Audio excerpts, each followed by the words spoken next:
Hello, happy folks. I hope you're having an amazing day today.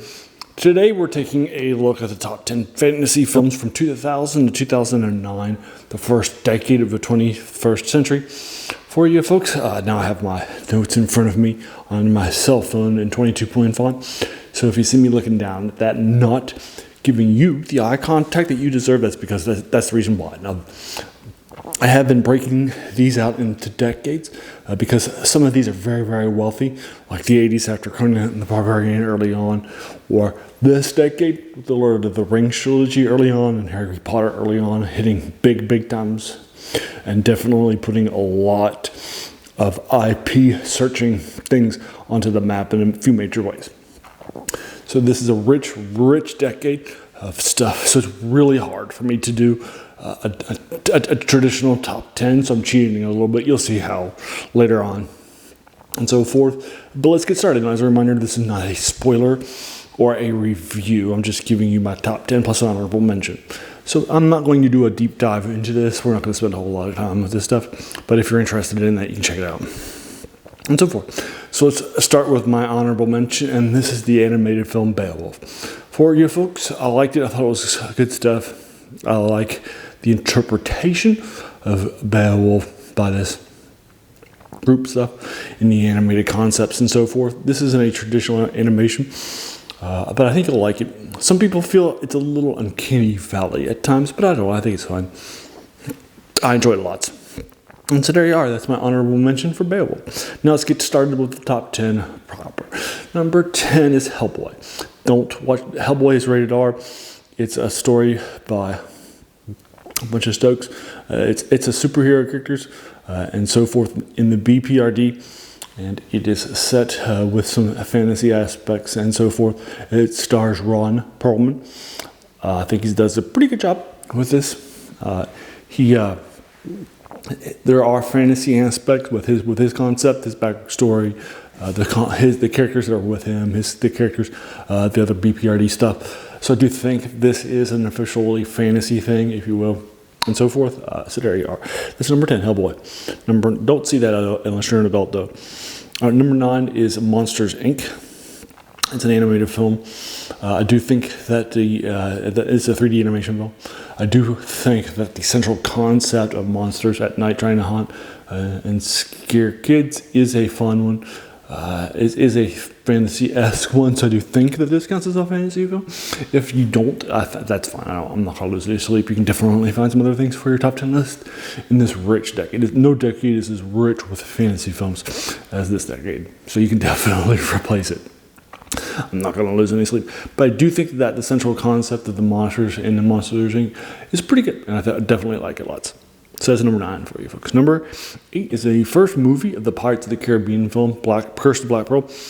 This also has some central concepts that I feel are in the fantasy genre for you folks like the undead and stuff. So I do think that this central concept and this put Pirates back on the map in a major way is a huge hit that a lot of people, especially Disney, that were producing this, weren't expecting.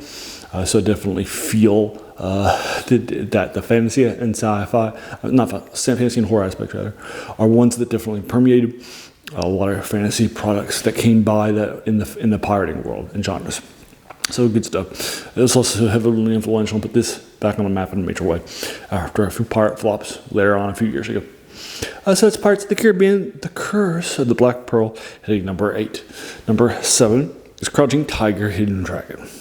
This is a wuxia film, it's directed by Ang Lee. It's starring a lot of great films. It's got some great action films. It's got the best action films of any scenes of any in this top 10 for you folks. I do think of this as a fantasy film and so forth. You may not. You may think that it's not really described, or there might be other things from this decade that are better representations of fantasy, but will you come out with a better film? Well, I don't think it will. This is an absolute classic. Classics for you folks. Love it lots.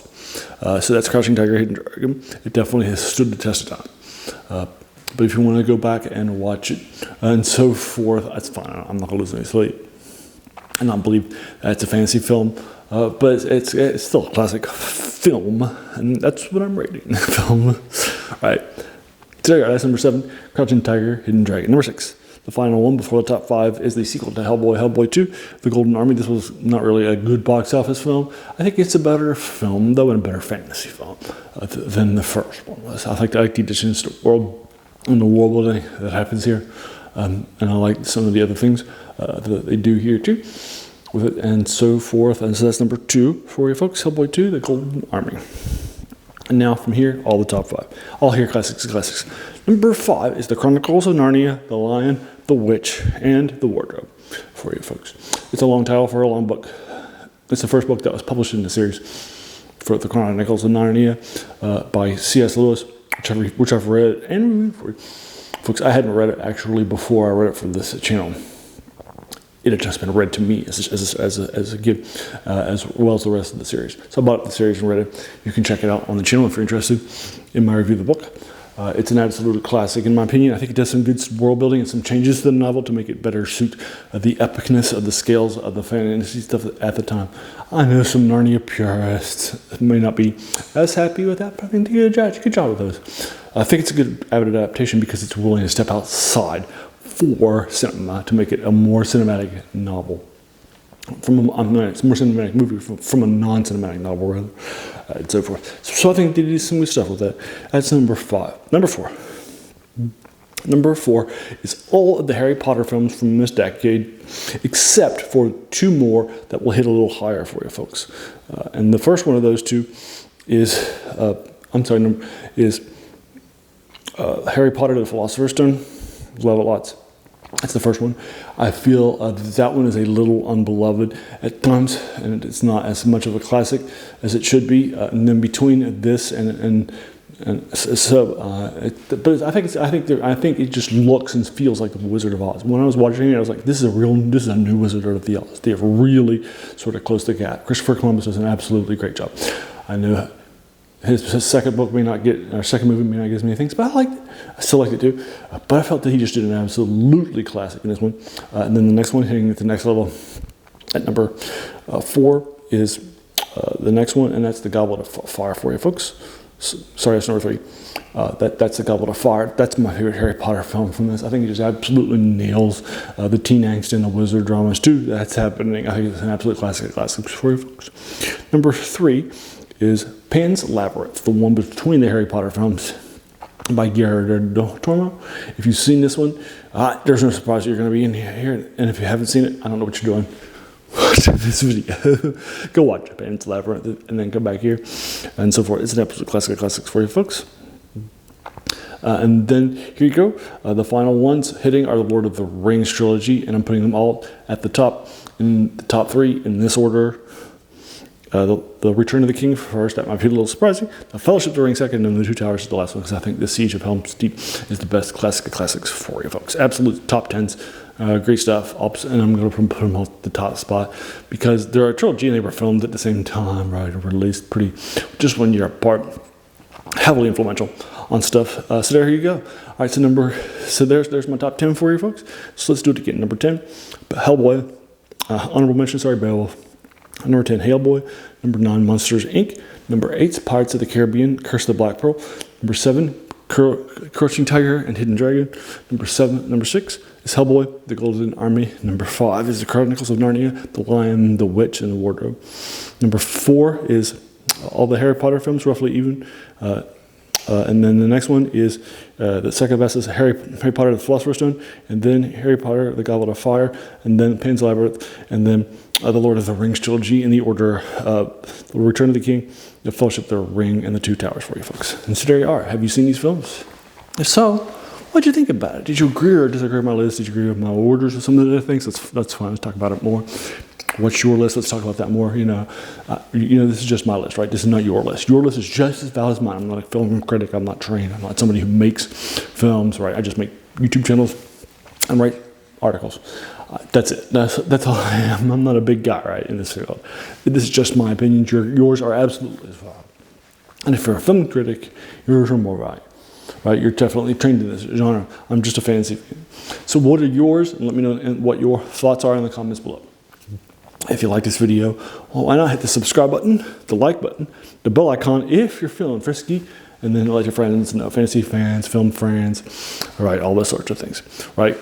And as a reminder, this channel's name is The Worst Thing About New Books. That's a quote by a French philosopher, Jacques Joubert, who said that the worst thing about them was they kept us from reading the old ones, in this case, the old movies that influence us, particularly our fantasy stuff.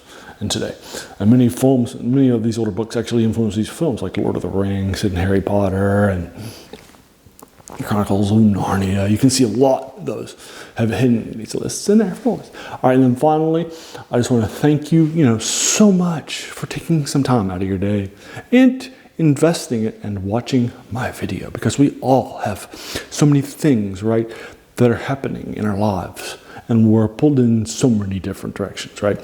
So the fact that you spend time with me, that's incredibly humbling, and I appreciate it much. So thanks again, and have an amazing day.